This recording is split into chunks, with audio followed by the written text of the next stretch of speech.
It's now been 5 whole years since The Last Jedi came out, and I think it's safe to say that this movie is a little bit controversial. Some people absolutely love this movie, some people hate it with every fiber of their body, and others have probably moved on by now. However, I think we can all agree that these past 5 years have been turbulent for Star Wars fans. There has been a war within the fandom. It feels like every new property that Lucasfilm releases reignites this fire, and it always leaves a bitter taste in my mouth. Now, I date a big part of this conflict within the Star Wars fandom and just other fandoms in general back to The Last Jedi, because I think the movie kickstarted a lot of the anger, negativity, and combativeness that has characterized a lot of movie discourse these past 5 years. Essentially, the effects of The Last Jedi go beyond just Star Wars. However, I wanted to take a step back and try to examine if The Last Jedi really was as controversial as we all made it out to be. As someone who liked The Last Jedi when it came out and was defended the movie countless times, I wanted to rewatch it to see if my views still held up, and I wanted to engage with the arguments of people who really didn't like the movie. Now, there are some aspects of this film that I think are easy to agree on, such as the visuals being really good. I mean, it's a very eye-catching movie. The music and the sound effects are of course also great. However, these aspects are pretty uncontroversial, so that's not what I want to focus on today. I instead want to examine some of the arguments against this movie, and then give my own takes to hopefully provide an alternative perspective on The Last Jedi. But of course, you lovely viewers should also leave your own perspectives down below so that we make sure we get all the nuance. However, I want to start off by saying that at the end of the day, there's not a correct answer. All the different aspects of this movie that I'll be discussing have people who like them and people who dislike them. It's not set in stone whether or not this movie is good or bad, it's just not. Even if there's a consensus around a movie being bad, that doesn't invalidate the people who like the movie. To assume that films can be reviewed 100% objectively takes away the nuance of film analysis. Don't get me wrong, as a film reviewer, I love talking about movies and analyzing the reasons why I think the movie is good or bad, and me sharing these opinions with other people is a lot of fun. And like, don't get me wrong, there's a pretty strong consensus that a movie like Shawshank Redemption is better than a movie like Trolls 2. However, if a person enjoys Trolls 2 more and personally thinks it's better than Shawshank Redemption, then that's also valid.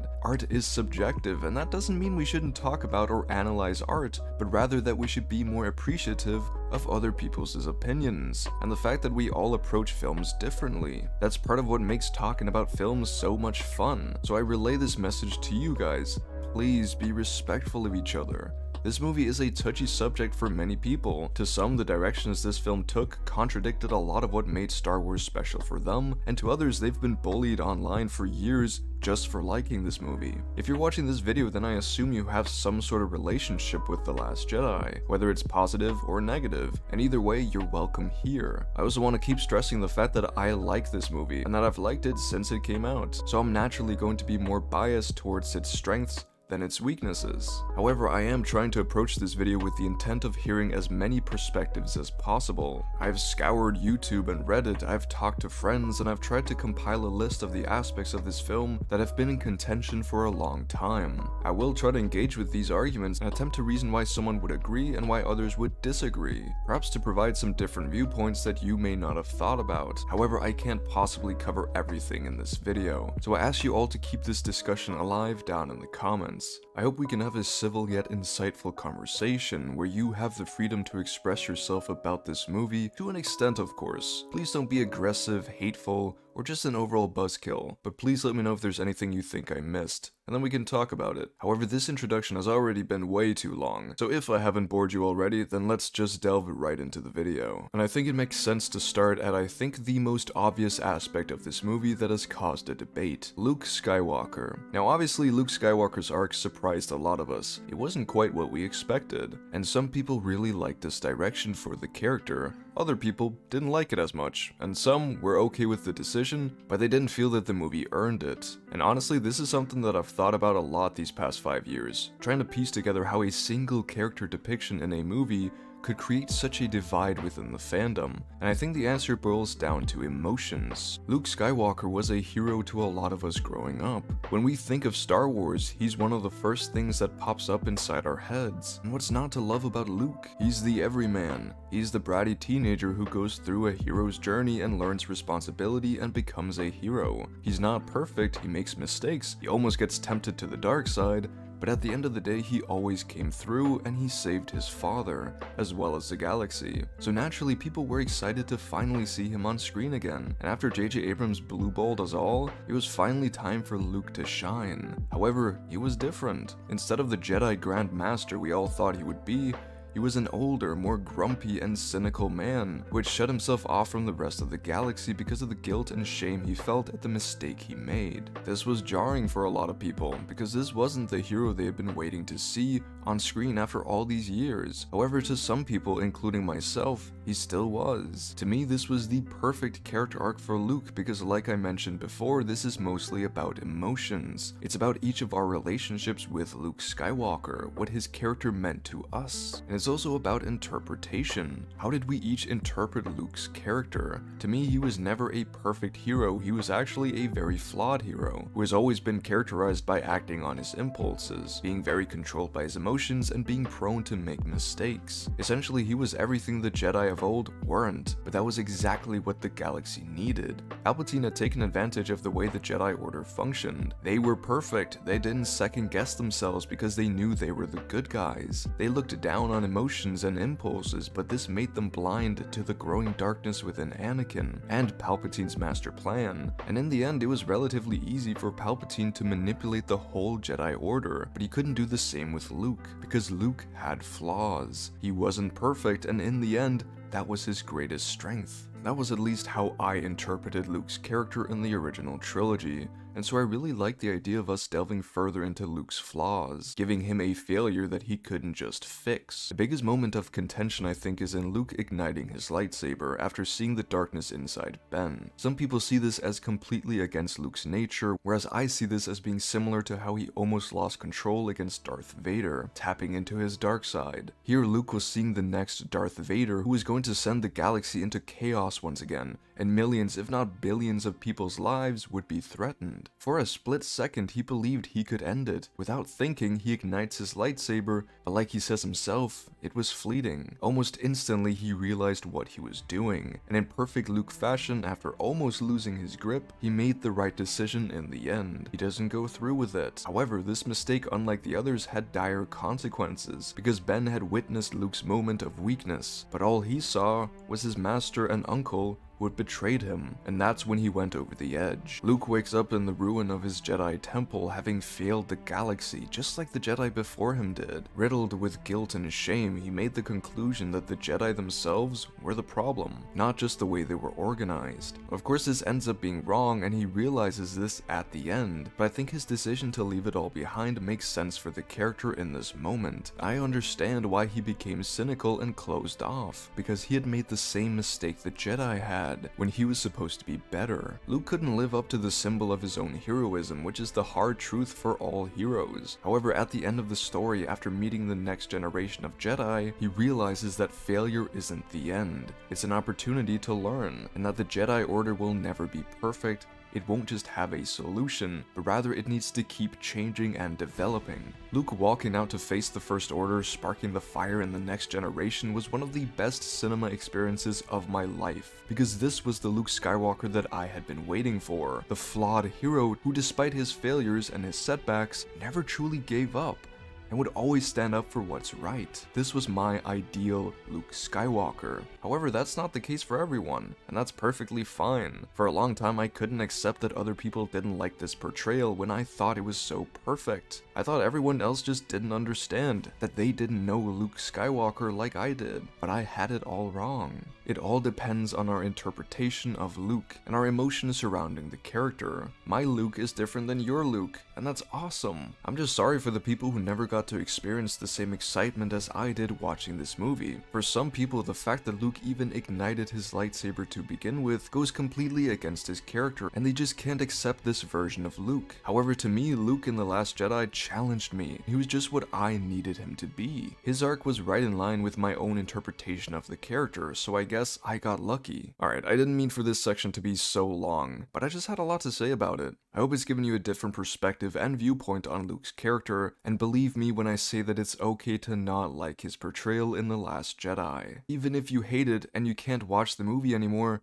That's valid, and I really hope that one day Star Wars will give you some of what you want out of it, because all Star Wars fans deserve to feel excited about Star Wars. However, enough about Luke, let's move on. I'll try to be more concise, but we'll see how that goes. Now, another aspect that often calls for some debate is Rey being a nobody. Now, this is a decision that I personally loved. After J.J. Abrams set up Rey's parentage in The Force Awakens, there were so many theories on YouTube about her dad being Obi-Wan or Qui-Gon or Han or Palpatine, which eventually ended up being true, but we don't talk about that. However, I loved that she was a no one. First of all, it makes the most sense for her character. Like Rian Johnson explained it himself, this was the hardest thing for Rey to hear, because she just wanted to have a place in the galaxy, and for someone to show her the way. But she's alone. Only she can give her life meaning. But it's not just good for her character, it's also good for Star Wars in general, because it demystified the Force. For a long time, the franchise had focused on the Skywalker family and how powerful they are. But Rey, being a literal no one, gave back this idea that the Force can appear in anyone. It was awesome that a random girl could be just as strong in the Force as the prodigy of the most powerful bloodline in the galaxy. That stuff speaks to me. I saw myself in Star Wars again. Even if you're just a nobody, you can still do great things. I wanted to be a Jedi when I was a kid, and this movie made me feel like a kid again, and I like that. This theme also tied in perfectly with the ending shot of the kid looking up at the stars, because that little kid was me. So personally, I thought Rey being a no one was a great choice, but I accept that other people thought that it was cheap and that it was taking the easy way out, which I disagree with, but that's still fine. I also understand how it can feel a bit anticlimactic to have been given this mystery box from J.J. Abrams, all for Rian Johnson to make it obsolete. I get it. However, I personally loved this decision. Now, the humor is often a point of criticism that I actually agree with. I don't think the comedy ruins the film, not at all, but I understand the argument that the movie made the First Order look like fools at times, especially Hux. He was done dirty. And the use of comedy often collided with the tone, which was otherwise quite dark. Now, obviously, humor is incredibly subjective, and someone else could find this movie very funny, and the comedy could be their favorite aspect.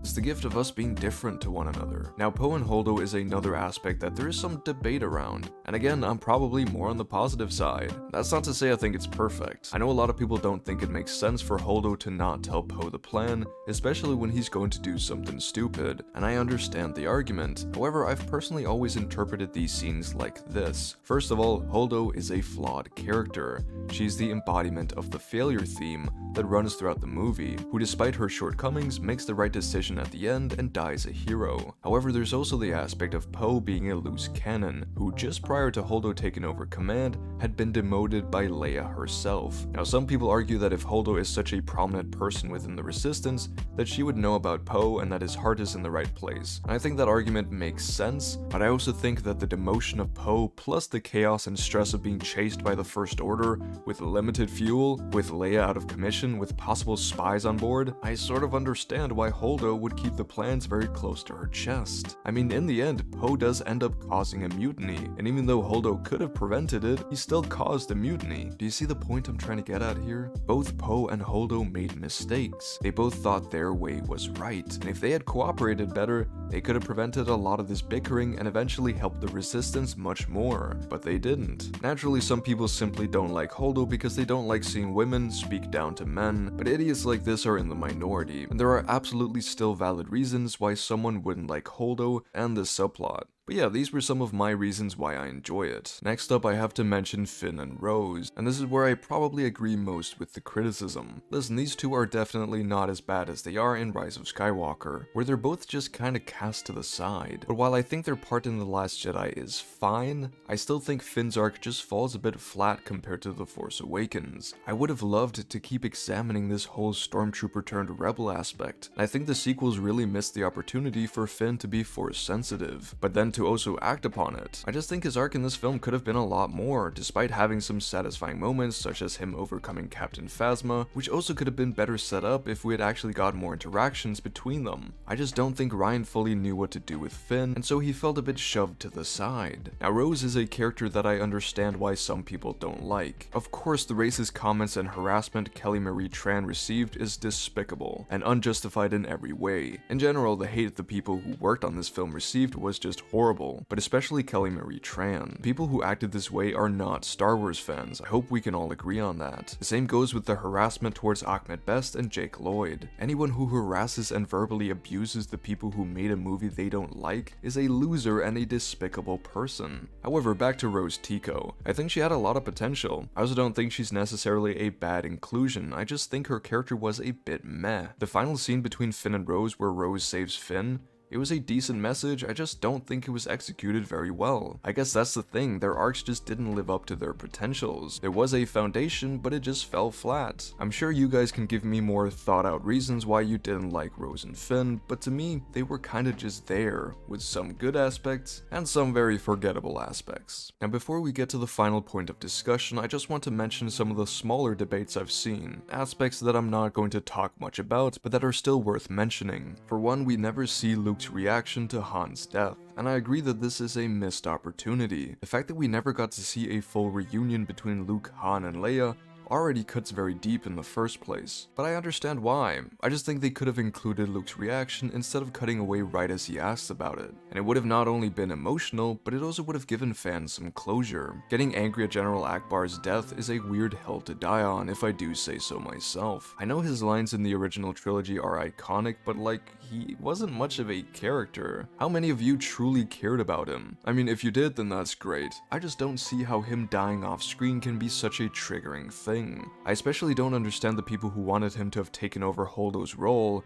That just doesn't make any sense to me. But hey, it's Star Wars, anything can happen. The choreography in the throne room is also something that gets brought up a lot, and yes, when you slow it down, it's not very good, but to me this isn't noticeable unless you're looking for it. I was personally captured by what had just transpired, and was just happy to get some lightsaber action.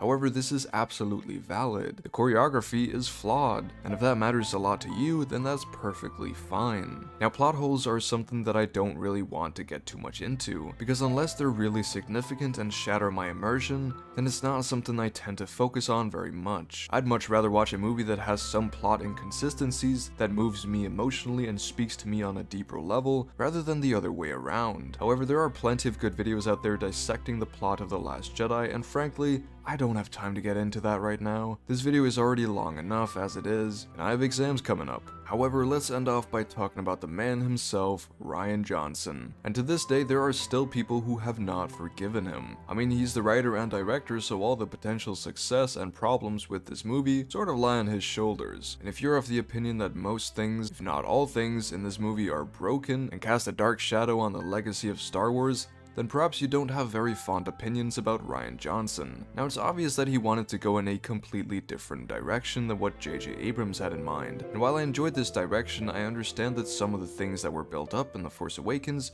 just weren't built on further and weren't given the attention they needed, such as Snoke, Captain Phasma, Finn, and Rey's parentage. Now, like I've mentioned before, I don't agree with some of these arguments, such as Rey's parentage, and even Snoke, whose death I thought was great and kicked Kylo Ren right into the limelight. However, I completely understand that if you had been very invested in some of the mysteries that J.J. Abrams set up, that Rian's take on them potentially weren't your favorite. Another point of criticism against Rian Johnson is how he likes subverting expectations, be it with Luke, with Rey, or with Snoke. And while I loved these choices, I understand that other people didn't.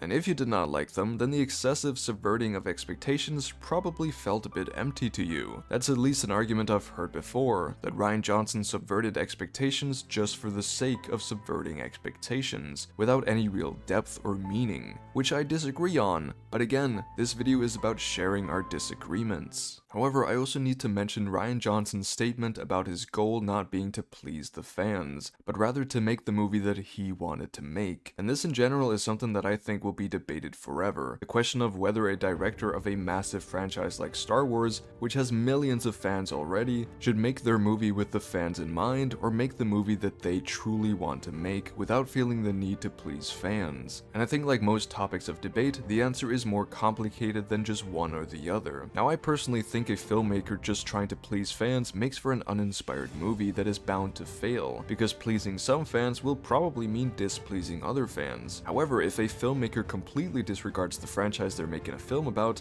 and doesn't even consider what people love about the franchise, then they can end up just pissing off everyone who's already a fan. Now, I think a lot of people would claim that Rian Johnson is in the latter category. However, I don't think it's nearly as simple as that. I have no doubt in my mind that Rian Johnson is a massive Star Wars fan. He's not just an external director who doesn't really know much about the franchise. No, he's a Star Wars nerd like the rest of us. However, he made the decision that he wanted to make the Star Wars movie that he had always wanted to make, and so he did. And to him, telling his story and putting his own spin on the story was more important than trying to satisfy as many people as possible. And I think this was the right thing to do, because creative vision and freedom is really important when making a movie. And I'd rather have an honest and creative movie that is divisive than a people pleaser that probably still ends up being divisive. However, it's easy for me to say this, because I actually liked the direction he took with the movie. I don't know how I would have felt about this if I hated The Last Jedi on a deep fundamental level. Would my opinion on this change? I really don't know.